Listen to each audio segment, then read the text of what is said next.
O Supremo Tribunal Federal formou maioria para ampliar o número de deputados na Câmara só a partir de 2030, adiando a medida que o Congresso Nacional havia aprovado para entrar em vigor já no ano que vem, mas que havia sido vetada pelo presidente Luiz Inácio Lula da Silva. Esta discussão começou a partir de uma decisão do ministro Luiz Fux, que foi colocada em plenário virtual, e o nosso produtor de judiciário, Davi Vitorazzi, nos manda a informação de que já há maioria acompanhando a decisão do ministro Luiz Fux.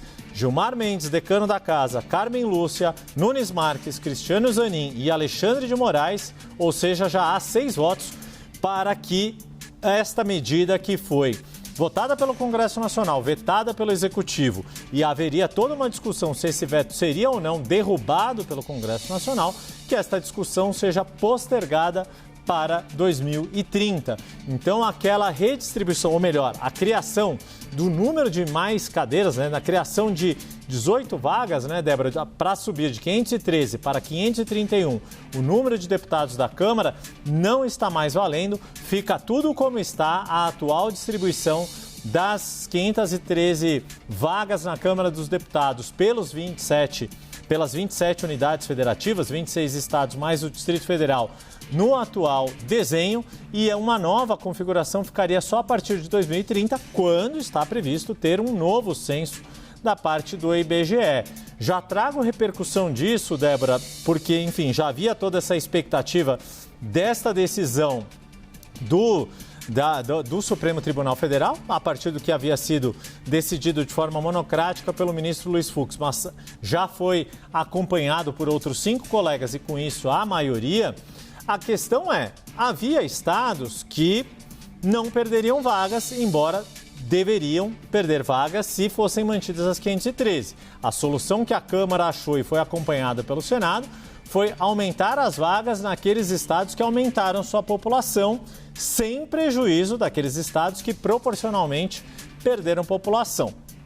Um desses estados que perderia vagas na Câmara é justamente a Paraíba, do presidente da Câmara, Hugo Mota, e o Rio de Janeiro, da relatora do caso, desta matéria na Câmara, a deputada Dani Cunha, do Republicanos.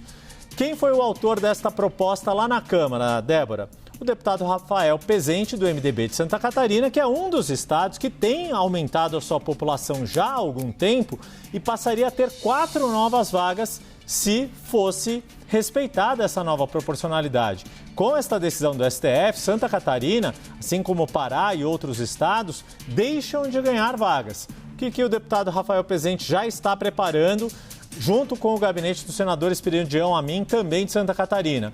Uma proposta de lei, um projeto de lei complementar para que esta atualização passe a ser automática, tão logo saiam dados de novos censos demográficos e não dependam de uma lei que acaba causando esse desgaste. A Câmara comprou o desgaste de aumentar o número de deputados, o Senado resistiu, mas com um voto determinante do presidente do Senado, Davi Alcolumbre, esta proposta foi aprovada, mas para não se desgastar com a população, o presidente Lula foi lá e vetou totalmente a proposta. E aí, mais uma vez, como quase tudo neste país, coube ao Supremo tomar alguma decisão. E a decisão foi, deixa para 2030, ganha-se mais tempo para ver o que se faz com essa história toda, Débora. Você disse tudo, eu só tenho um ponto a acrescentar, é o chamado texto sob medida. Você contou aqui ponto a ponto quem ganha, quem não perde, enfim, é o texto sob medida, que é uma especialidade do Congresso Nacional, Yuri.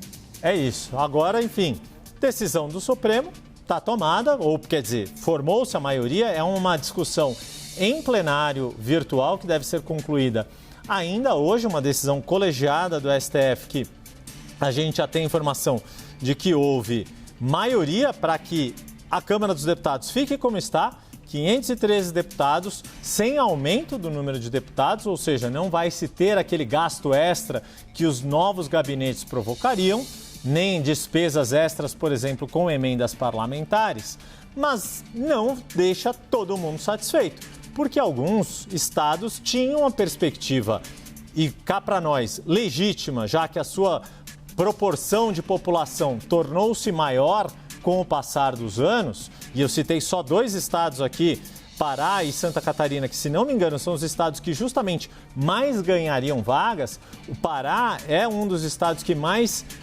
questionou esta discussão no Supremo Tribunal Federal agora. Queria que não fosse acatada aquela demanda do Senado Federal. Esta discussão no Supremo agora chegou porque o Senado pediu que o Supremo decidisse que, olha, não deixa para depois, vamos discutir depois, e foi isso que foi acatado agora por esta maioria do STF, mas fato é que em algum momento a Câmara dos Deputados precisa fazer uma melhor discussão da proporcionalidade das vagas em função da população de cada estado. É histórico o problema de subrepresentação dos estados mais populosos. São Paulo, que tem já a maior bancada, 70 deputados, é subrepresentada em proporção aos estados menos populosos, mas fato é que, para não abrir mão de vagas em alguns estados, para que os estados que perderam participação não perdessem vagas, chegou-se a essa solução de 18 novas cadeiras, que causou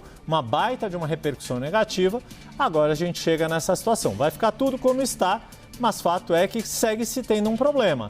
Há uma desproporção na casa que deveria proporcionalmente representar a população de cada uma das 27 unidades federativas, Débora. Mas a representação vai ficar para depois de 2030. Yuri, olha só... Se não tiver polêmica lá de novo, né? Exatamente. Quando a gente perguntou para o presidente da Câmara, Hugo Mota, olha, mas o dinheiro para aumentar o número de deputados vai sair da onde, né? Qual que é a previsão? Ele falou, não vai ter. Até a gente teve aqui no 360. Não vai ter aumento nenhum. A gente vai readequar os recursos aqui, as verbas aqui da Câmara, e vamos fazer isso sem ter aumento. Algo bastante difícil de acontecer, mas o fato que então jogou-se o problema para daqui a 5 anos.